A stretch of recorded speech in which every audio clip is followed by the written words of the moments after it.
Homestead, and welcome to my channel. In this video, we are going to go over some information about, I guess there's a group of Muslims. I don't know that it's necessarily the entire Muslim world, but there's at least a group of Muslims that are believing that this Ramadan will be essentially the last one that Israel exists.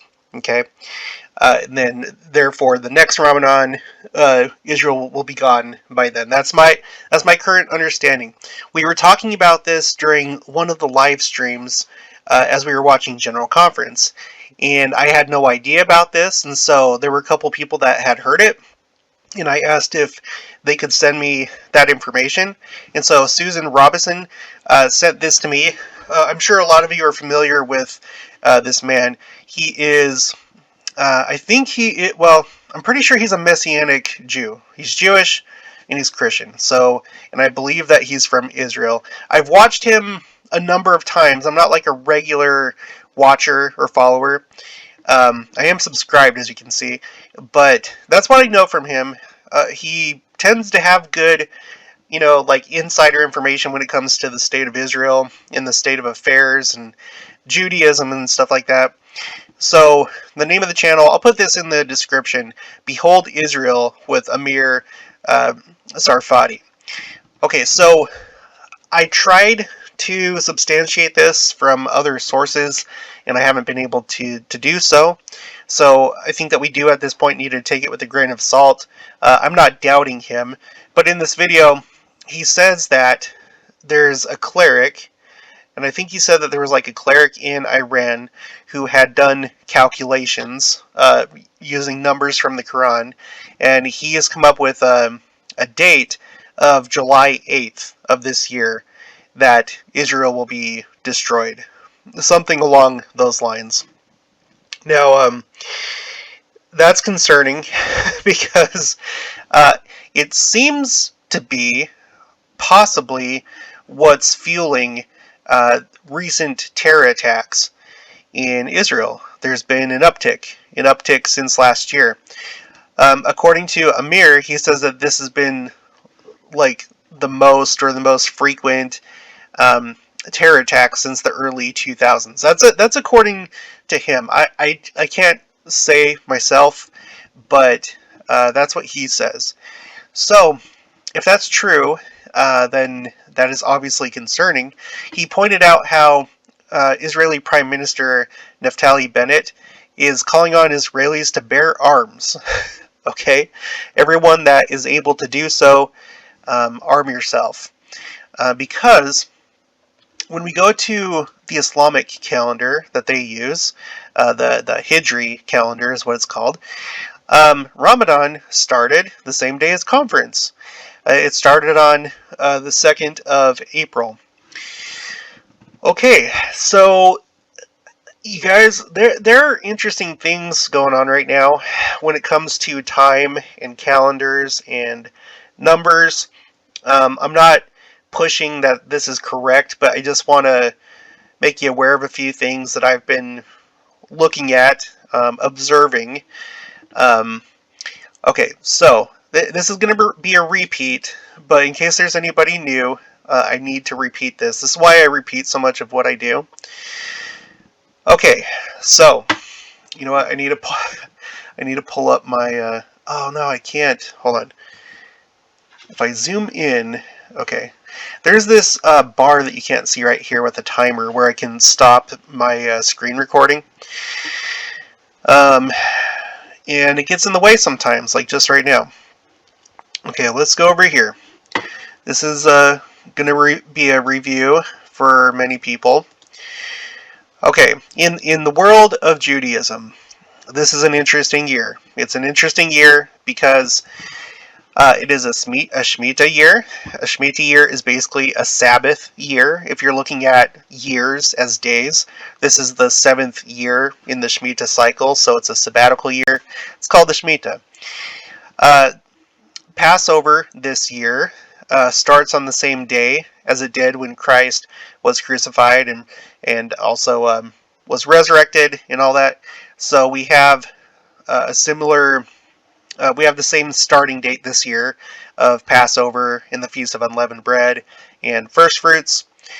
And then furthermore, Easter and First Fruits fall on the same day this year, which they do frequently. I guessed last time that we talked about this, maybe about like somewhere between 60 to 70% of the time they do match, but not always. Like in 2024 right here, they're not going to match. Easter will be on the 31st, and First Fruits will be on the 28th. Easter is essentially the Christian observance of First Fruits. Jews observe First Fruits because they don't have the same view as we do that Christ essentially fulfilled First Fruits. He became the First Fruits by being resurrected. Okay, so it's essentially the same thing, just two different religions, two different names, but it's the same. And they share the same date that year and this year. So it's interesting. So we're in a shmita year, which is not common. It's only every 7 years, and then everything lines up. And then on top of that, if you've been watching the channel for a while, there's been a whole lot of 17s, with President Nelson being the 17th president of the church. There's been a whole lot more, including, this right here, that First Fruits and Easter, they're going to be on the 17th this year. And if you look back, I can't even find another year. Oh, here we go. Back in 1960, they were both on the 17th, 1949. So you have to go back a ways. It's been a long time. So that is kind of rare, if that's even a thing. It may not be. Going back to the Hebrew calendar. Okay, so Ramadan started on the 2nd of this month. The month of Nisan started on the 2nd of this month.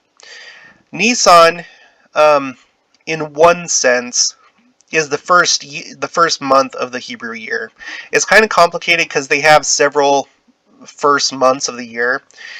The month that actually changes the year date is Tishri, on the 1st of Tishri, which is Rosh Hashanah. However, when you're reading the Bible, this is the order of months. So Nisan is the first month, Ayar the second, so on and so forth. Tishri is the 7th month, which I think that's why they changed the date, because 7. And then after that, so 7, 8, 9, 10, 11, 12. Adar is the 12th month. However, because they have a different calendar than us. It's not a solar calendar. It's a lunar calendar. They actually have leap years. Okay, leap years. They have leap years in which they add an entire month. So when we have leap years, we add a day onto the month of February, the 29th of February. But in the Hebrew calendar, they add an entire month, and it's called Adar 2. Okay? So what's interesting is that this is... Let's see, do I have it here? Yeah. The Hebrew year 5782, which is this year, 2022, is 5782. It's a leap year. So it's a shmita year. It's a leap year. Passover starts on the same day as at the time of Christ. First Fruits and Easter are on the 17th, which I don't know what it means, but it seems to be kind of an important number. One of the reasons why it's important is because everything that happened in 2017, both in Israel and with the eclipse and just a bunch of stuff. President Nelson, to complete 100 temples, this conference that we just had, he announced 17 temples. And 17 was the number needed to make 100. As though if they had the goal of getting to 100, this is how it ends. The goal is reached by adding 17 more temples. So it's just a weird thing. I'm not like pushing that too hard. It's just an observation. Okay, so with conference being on the 2nd, exactly 2 weeks later is the start of the Passover week, or the week of unleavened bread. Technically, it starts on Friday at sundown, but you could look at it as being exactly 2 weeks before Pesach. Okay, so Ramadan, conference, the 1st of Nisan. 2 weeks later, you have the start of Pesach. Okay. Now, what's interesting this year is we have this countdown. This is every year. I think I don't know if well, I guess it starts on the day of first fruits. So you have what's called an Omer count, and it counts to 50. Because essentially what you have is you have seven Sabbaths, and then the next day you have what's called Shavuot. It's the Feast of Weeks. Okay, so the first 3 weeks, okay, there's 4. Sorry, hopefully you're following this. There are 4 like springtime / early summertime feasts. Okay, 4 in the spring, 3 in the fall, for a total of 7. The 4 spring feasts are, first, the Passover meal, which happens on this day. After it happens on, for us, if you're looking at it with our calendar, it would be Friday 15th after sundown. Okay, so you have Passover that night, and then this entire thing of Pesach is considered the Feast of Unleavened Bread. You don't eat anything that has leaven in it. And then on the Sunday following the first Sabbath, during this observance, is the Feast of First Fruits. So this whole thing is really like 3 feasts. Okay, the 4th feast of spring is Shavuot, also known as Pentecost, also known as the Feast of Weeks. And it was during the Feast of Weeks, or Pentecost, that the Holy Ghost came to the church, right? That's the story of Pentecost. And that's where you have the story of speaking in tongues, being able to understand each other, with everyone from different countries, different languages. They're all able to understand each other. This was after the time after Christ was crucified. So it's an interesting thing. It's an interesting thing because you know what, I want to look it up really quick. I probably should have pulled this up. So LDS Pentecost. I just want to like look something up, maybe in like the Bible dictionary or something like that. Okay, let's go to the church website. I still just do LDS.org because it's quicker. Let's go to scriptures. Let's go to study helps. Bible dictionary. Okay, Pentecost. There it is. It just says go to feasts. Okay, feasts. Pentecost. Okay. 50 days. This is from Leviticus 23:16. 50 days after the feast of Passover, the feast of Pentecost was kept. During those 50 days, the harvest of wheat, was being gathered in. Think about, now this is one reason why there's a lot of Christians that associate Pentecost with the rapture, but if you're more thinking in like LDS terms, we don't really call it a rapture, but there is a time when the resurrection of the dead and the quickening of the saints happen at the same time, and we do go into the air and meet the Lord in the clouds. We know that the second coming, it has been likened to a wheat harvest, right? That's like one of the many different imageries that are used for the second coming and for this dispensation. So anyway, talking about Pentecost, the Feast of Weeks, it is called the feast of harvest, the first fruits of thy labors. Wait. During those 50 days, the harvest of wheat was being gathered in.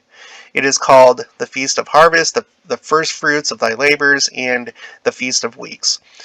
The feast lasted a single day, which was a holy day of convocation, and the characteristic rite was the new meal offering. That is, 2 loaves, excuse me, 2 loaves of unleavened bread made of fine flour of new wheat. Special animal sacrifices and free will offerings were also made.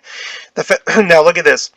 The festival was prolonged in later times, um, and you'll see on the calendar that it's actually 2 days. That's how they observe it now.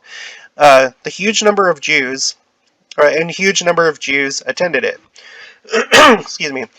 Of this, the narrative in Acts 2 is sufficient proof. Uh, it had the same evil reputation as the feast of Passover for tumults and massacres. We have no record of the celebration of this feast in the Old Testament. Let's go to Acts 2. I just want to read the chapter heading. The Spirit is poured out on the day of Pentecost. Peter testifies of Jesus' resurrection. He tells how to gain salvation and speaks of the gift of the Holy Ghost. Many believe and are baptized.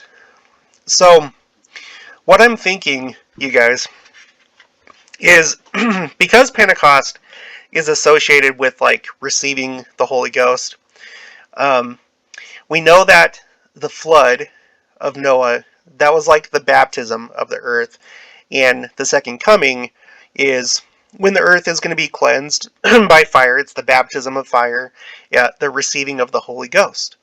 So it might make sense that during this time frame, maybe specifically on the day of Pentecost, maybe that's when the cleansing is going to take place, because we've noted many times on the channel that even in these latter days, these appointed times, or the Moedim, as they're called, they still seem to have relevance. And I say that because, like, we have Elijah that came on first fruits. When he came to the Kirtland Temple, which was highly significant.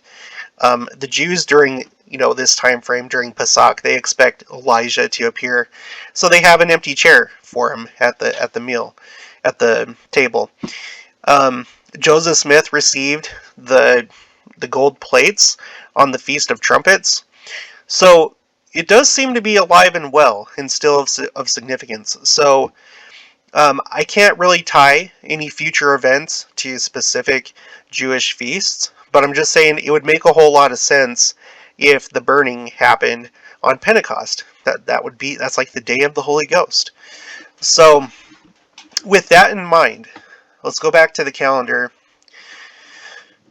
Okay, so you'll notice starting on the 17th, okay, that's when the Omer count starts, the countdown, or rather the count up to Shavuot, the Pentecost, right? So the 17th is the first day of the Omer count, and you go 50 days, and then down here on, let's see, June 5th is going to be, let's see, that's the 49th day. So June 5th, a Sunday, that's Shavuot 1.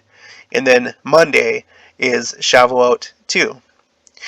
So, I'm not saying it's going to happen. The last video that I did was talking about, was this our last conference? I don't know. I could see us going on for a few more years. I could even see us going 10, 20 years. But just with, everything that we noticed about this conference, how kind of unusual it was, the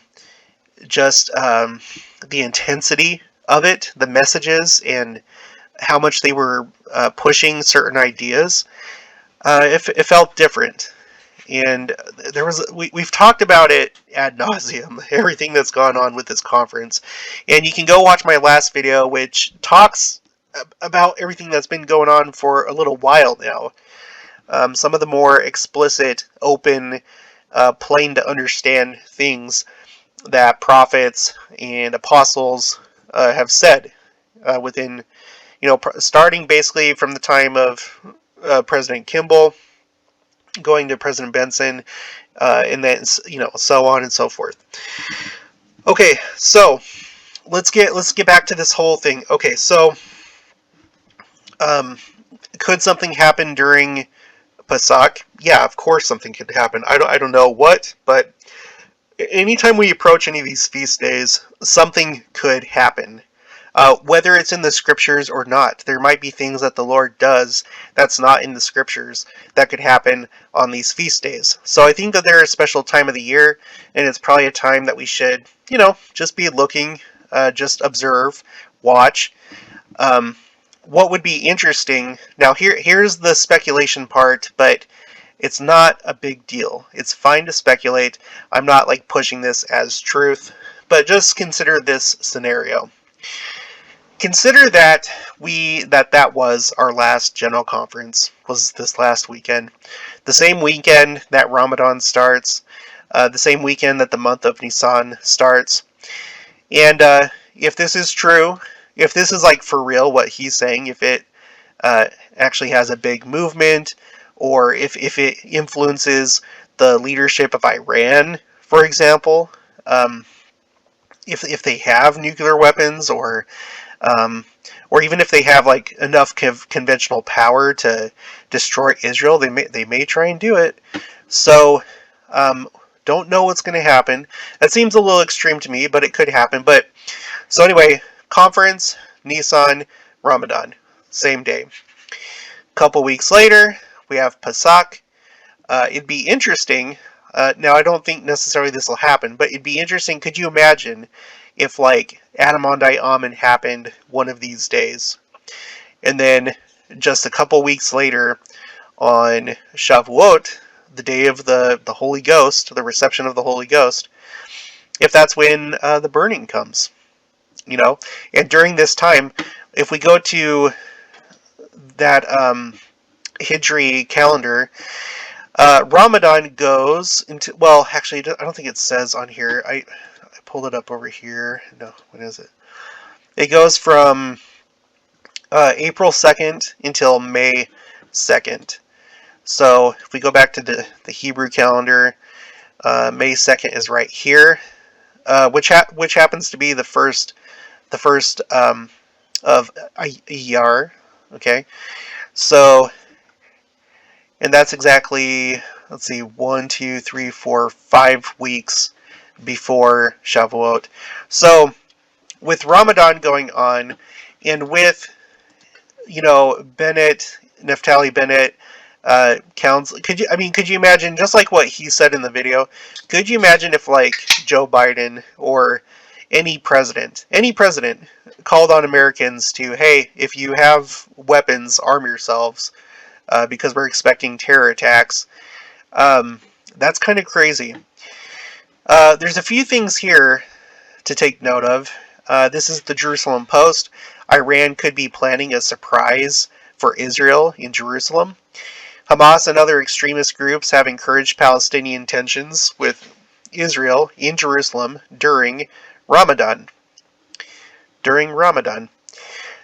Now, again, like I said in the last video, put out of your mind, like, oh no, this has to happen first, because even if you believe that, you don't know how quickly things could happen. Sometimes we have pictures in our mind or thoughts, ideas of how things are going to play out. They could happen so much differently than what we think. So just take this into consideration. So, if this is it, if this is like, if he is right, and if they are serious, and if they were, I feel like there would be more. That's why I kind of like take this with a grain of salt, because I can't find anything about it. If you have any more about it, let me know. Send it to me. Send it to my email. It's in the description below. But could this be what sparks that final war, the final siege on Jerusalem? Could be. I don't know if it becomes kind of like a chain reaction, or if there have been secret plans in the works for a long time. I don't know. But anyway, um, Israel is concerned about this, about Iran planning and using Hamas and other groups to do something during Ramadan. And then later on it says, Israel is concerned about an incident in Jerusalem, and it could be planning a, quote, major operation in a sensitive area near Al-Aqsa Mosque in occupied Jerusalem, end quote. Iran's Tasnim news agency reported. Iran termed this a, quote, unexpected event. This is language coming from senior Iranian media sources close to the Islamic Revolutionary Guard Corps. The IRGC backs Hamas. Hamas and other extremist groups have encouraged Palestinian tensions with Israel and Jerusalem during Ramadan. There were clashes, and Palestinian media incitement against Israel's foreign minister and other leaders on Sunday night, the night of, the last day of conference. The familiar cycle of accusing Israelis of, quote, storming, end quote, the old city of Jerusalem is imminent. Hamas incitement, claiming it has a right, quote unquote, to fire rockets will soon begin. The goal is another war with Israel like last year, a conflict orchestrated by Iran to test new rockets and drones. So that's what they're saying here, that they're wanting. Do you remember last year how just like suddenly there was that war going on? It was pretty intense. FADC chief, we may need to declare state of emergency to confront terror wave. In the last few weeks, there have been several terror attacks, in some instances multiple attacks within the Israeli Green Line in less than 24 hours. So we're seeing an uptick. Knesset Foreign Affairs and Defense Chairman Ram Ben Barak said Monday that the government may need to declare a state of emergency to cope with the ongoing terror wave. Okay, at least 10 terror attacks foiled in past 2 weeks, IDF chief says. IDF chief tells commanders to ready for month, because Ramadan, right? Ready for month or more of heightened alert. Okay, so that's what's going on. That's a potential scenario. There's a lot of kind of interesting dates that we're dealing with in this scenario. Are we looking at the last couple weeks before the millennium starts? I don't know. It could be. This is just, like I said, it's just a scenario to kind of think about. This is a good time to keep our eyes open. I'll do my best to do that and share information as it comes in. But it just seems like things are kind of unusual right now. It really, really does. It feels like things are unusual. That was such a crazy conference. And again, I don't know what's going on with this 17, but it just it feels like it's everywhere. And for those that have been watching for a while, it's come up other significant times. Like, I don't have a list of all the times that it's come up, but it's happened, and it's continuing to happen. So could this First Fruits / Easter Sunday be special? Don't know. Could something happen on that day? Don't know. One thing happens on that day. It's the start of the Omer count that will culminate in Shavuot on June 5th of this year. So we have some things to look forward to. Ramadan, Pesach, and then Shavuot. So now, if you had any additional thoughts or information, feel free to put it in the comments below. If it's additional information that has more substance, a link or something like that, you might consider emailing that to me so I can review it. And then if you just share this with anyone that might find this interesting, and I'll talk to you guys later.